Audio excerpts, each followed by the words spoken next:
नमस्कार दोस्तों। तो कैसे हैं आप। YouTube चैनल साहित्य अध्ययन पर आपका स्वागत है। तो चलिए आज हम पढ़ने जा रहे हैं अपनी मध्य प्रदेश बोर्ड की कक्षा 8वीं की हिंदी की पाठ्य पुस्तक सुगम भारती यानी कि सामान्य हिंदी से पहला पाठ जिसका नाम है मेरा देश महान बने। तो इसमें एक कविता दी गई है। हमें इस कविता को पहले रीडिंग करना है, उसके बाद हम इसका अर्थ देखेंगे, इसको जानेंगे कि ये कविता का मीनिंग क्या है। देन इसके बाद हम इसका अभ्यास यानी एक्सरसाइज, क्वेश्चन आंसर्स इत्यादि चीज़ें देखेंगे। तो चलिए सबसे पहले हम शुरुआत करते हैं इस कविता की। कविता में देखिए सबसे पहले लिखा है आइए सीखें। हमें क्या सीखना है? राष्ट्र प्रेम, राष्ट्रीयता की भावना को जागृत करना, प्रत्यय विपरीत शब्दों का परिचय। इस पाठ को लिखा है उदय शंकर भट्ट जी ने। ये एक कविता है और इसके कवि जो हैं यानी राइटर जो हैं, पोइट जो हैं वो हैं उदय शंकर भट्ट। तो चलिए कविता की शुरुआत करते हैं। कविता कुछ इस प्रकार है। एक ध्येय हो, एक श्रेय हो, एक समान विधान बने, मेरा देश महान बने। एक देश हो, एक वेश हो, प्राणवान हो, सदुद्देश्य हो, एक ध्यान हो निज गुरुता का, एक हिमालय सी उठान हो, मरण एक हो, वरण एक हो, जीवन एक समान बने, मेरा देश महान बने। सिंहों से लड़ने वाले हों, अवसर पर अड़ने वाले हों, हंसते हंसते मौत मसल कर आसमान चढ़ने वाले हों। वज्र बने दुश्मन को, प्रिय को फूलों की मुस्कान बने, मेरा देश महान बने। उठें देश के लिए उठें हम, जिएं देश के लिए जिएं हम, गलें देश के लिए गलें हम, मरें देश के लिए मरें हम। तन में मन में यही ध्यान हो, भारत महिमावान बने, मेरा देश महान बने, मेरा देश महान बने। तो देखिए इस कविता को पढ़कर हमारे अंदर देश प्रेम की भावना विकसित होती है। हमारे अंदर भारत माँ के प्रति समर्पण जागता है कि हमारा देश महान बनना चाहिए। तो सबसे पहले इस कविता में कह रहे हैं कि एक ध्येय हो, हम सभी का एक लक्ष्य हो, हम सब साथ मिलकर आगे बढ़ें। एक श्रेय हो, हम सभी का जो श्रेय, हम सभी की जो प्रायोरिटी है वो हमारा देश हो। हम जो भी कर्म करें उससे हमारे देश का नाम रोशन हो। और एक समान विधान बने, हम सबका कानून एक जैसा हो, किसी के लिए छोटा किसी के लिए बड़ा ना हो, किसी के लिए ज़्यादा किसी के लिए कम ना हो, किसी भी धर्म मज़हब जाति को लेकर भेदभाव रखते हुए कोई कानून ना हो, सबके लिए एक ही कानून हो। कोई अदर पर्सनल लॉ वोट्स या फिर पर्सनल कानून ना बने किसी के लिए भी, सब एक ही संविधान पर चलें, मेरा देश महान बने। एक देश हो, एक वेश हो, हम सबका एक ही देश हो, इसको टुकड़े करने की बातें ना हो। आज हम देख सकते हैं कि हमारे देश में जगह जगह इस भारत के टुकड़े करने की बातें चलती रहती हैं। कोई जम्मू कश्मीर को अलग करना चाहता है तो कोई मणिपुर, आसाम, बंगाल इत्यादि को अलग करना चाहता है।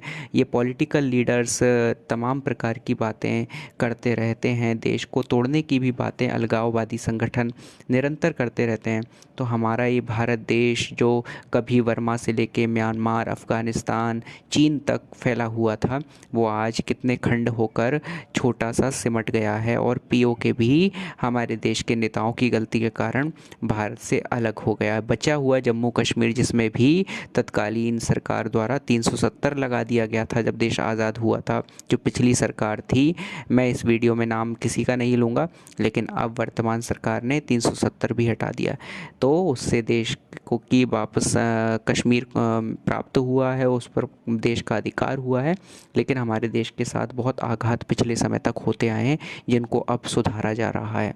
तो मैं यही कहना चाहूँगा कि हम सब को एक देश बनने की परिकल्पना को साकार करना पड़ेगा। अखंड भारत, जिसमें हमारे देश के टुकड़े ना हों। जैसे पाकिस्तान अलग हो गया, कश्मीर अलग हो गया, हमारा बांग्लादेश अलग हो गया, ये सारे हिस्से भारत को फिर से वापस मिले और भारत फिर से एक संपूर्ण संप्रभुता वाला राष्ट्र कहलाए, एक देश बने। इसीलिए कहा है कि एक देश हो, एक वेश हो, हम सभी का एक वेश हो, प्राणवान हो, सदुद्देश्य हो, हम सभी प्राणवान हो, ऊर्जा से भरे हों और सदुद्देश्य, अच्छे उद्देश्य वाले हों। एक ध्यान हो, हम सभी का एक ध्यान हो, एकाग्र ध्यान हो, निज गुरुता का, अपने गुरुता, अपनी महानता का ध्यान हम सबको होना चाहिए। एक हिमालय सी उठान हो, हम सब के अंदर हिमालय जैसी उठान हो, हम अडिग रहें जैसे हिमालय पर्वत देश की रक्षा के लिए अडिग खड़ा हुआ है। मरण एक हो, हम सबका जो मरण है, मृत्यु है, वो देश में ही हो, देश की धरती पर ही हो। वर्ण एक हो, हम सबका वर्ण यानी चुनना जो है वो एक जैसा हो, अच्छी चीज़ों को चुनना हो।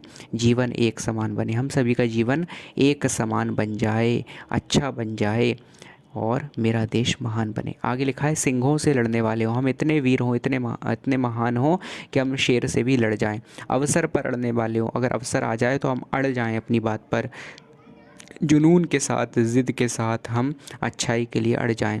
हंसते हंसते मौत मसल कर, और हंसते हंसते मौत को भी मसलने का मादा रखें, यानी कि मौत से भी भिड़ने का साहस रखें, जैसे हमारे देश के वीर सिपाही रखते हैं। आगे लिखा है आसमान चढ़ने वाले हों, और हम आसमान पर यानी बुलंदियों पर भी चढ़ जाएं। वज्र बने दुश्मन को, दुश्मन के लिए हम वज्र यानी कि कठोर हथियार की तरह बन जाएं। और प्रिय को फूलों की मुस्कान बने, और हमारे जो प्रिय लोग हैं, जो हमसे प्रेम करते हैं, उनके लिए हम फूलों की मुस्कान की तरह कोमल सुंदर बन जाएं।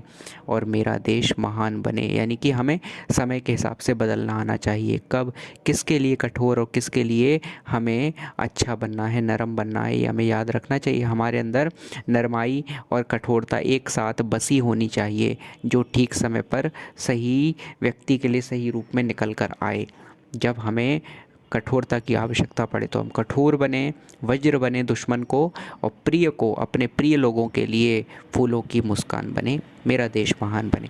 आगे लिखा है उठें देश के लिए उठें हम देश के लिए उठ खड़े हों, एक साथ चलें, जिएं देश के लिए जिएं हम अपना जीवन देश के लिए जिएं, गलें देश के लिए गलें हम अपने जीवन को खफा दें, गल जाएं देश के लिए, मरें देश के लिए मरें हमारी कभी मृत्यु हो तो हम ऐसा प्रयास करें कि देश के लिए, देश को समर्पित करते हुए हमारा जीवन जिएं, तो हमारी मृत्यु भी देश के लिए ही मानी जाएगी। और हम देश के लिए कभी मरना भी पड़े तो हम तैयार रहें, सदैव तत्पर रहें। तन में मन में यही ध्यान हो, हमारे तन में, हमारे मन में हमेशा यही ध्यान रहे कि भारत महिमावान बने, हमारा भारत राष्ट्र, हमारी भारत माता इस संपूर्ण विश्व में महिमावान बन जाए, प्रसिद्ध हो जाए। मेरा देश महान बने और हमारा देश महान बन जाए। इस प्रकार से ये पाठ यहाँ पर संपूर्ण हो जाता है।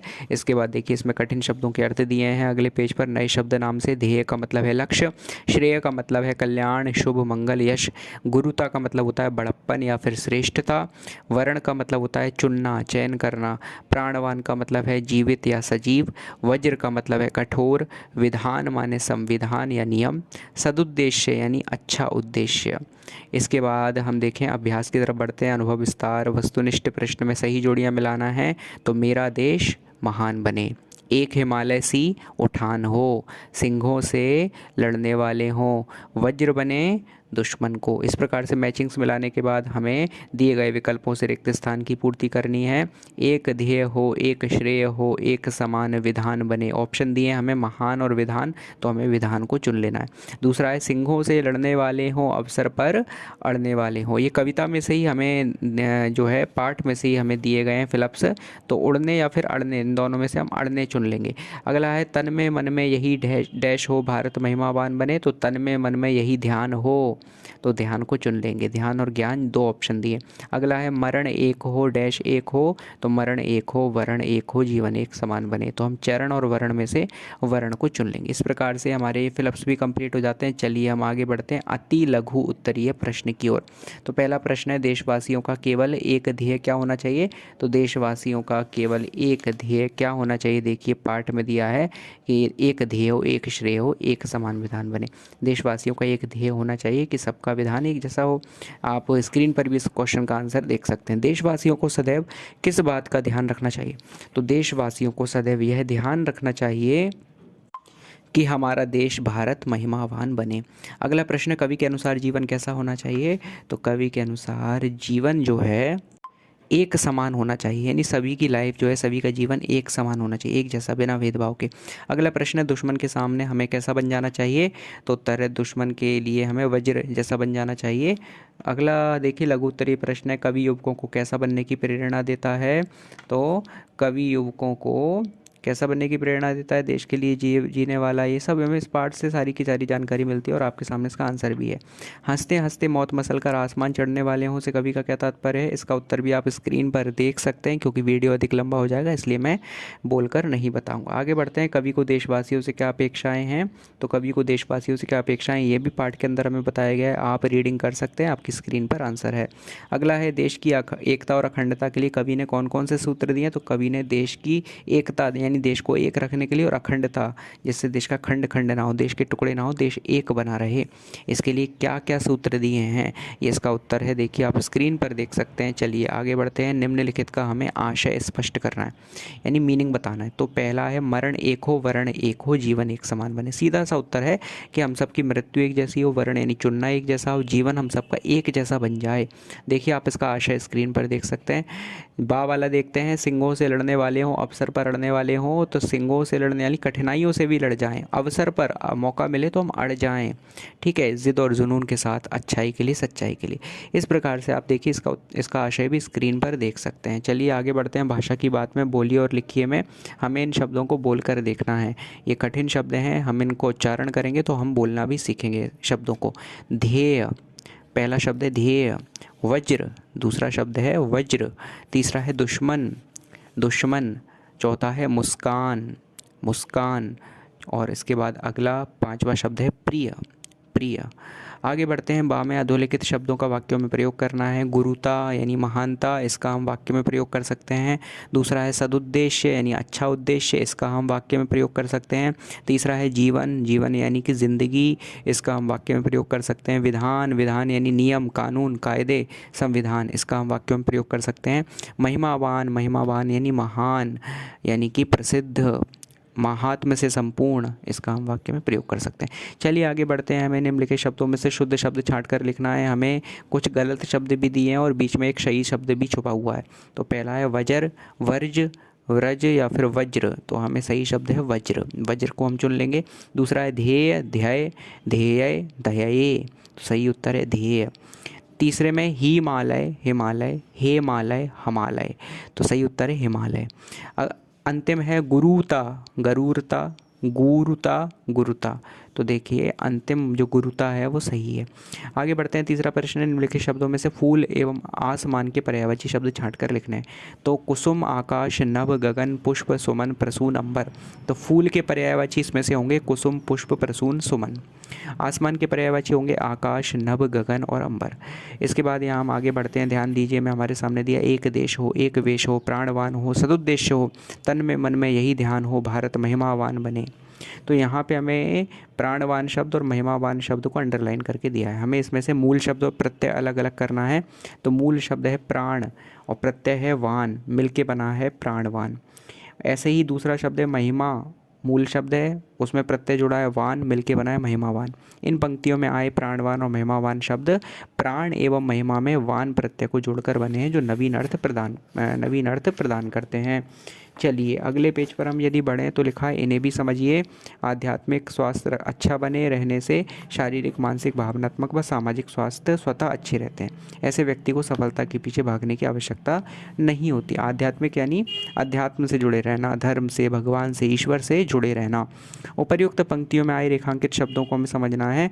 मूल शब्द था अध्यात्म, इसमें एक प्रत्यय जुड़ने से आध्यात्मिक शब्द बना। एक प्रत्यय हमेशा पहले अक्षर पर भी बदलाव ले आता है, छोटे आ को बड़ा बना देता है। समाज में जब एक जुड़ेगा तो सामाजिक, शरीर में जब एक जुड़ेगा तो शारीरिक, मानस में जब एक जुड़ेगा तो मानसिक। सफलता में सफल मूल शब्द है, प्रत्यय है ता, मिलके बनेगा सफलता। आवश्यक मूल शब्द है, इसमें ता प्रत्यय जुड़ेगा, मिलके बनेगा आवश्यकता। तो मूल शब्द में प्रत्यय लगने से जो नवीन शब्द बनता है उसमें मूल शब्द के अर्थ से कुछ विशेषता आ जाती है। जैसे शरीर में एक प्रत्यय लगने से शारीरिक नया शब्द बनता है जिसका अर्थ होता है शरीर से संबंधित। इसी प्रकार सफल मूल शब्द में ता प्रत्यय लगने से सफलता नया शब्द बनता है जिसका अर्थ होता है सफल होने का भाव, सक्सेस। आगे बढ़ते हैं।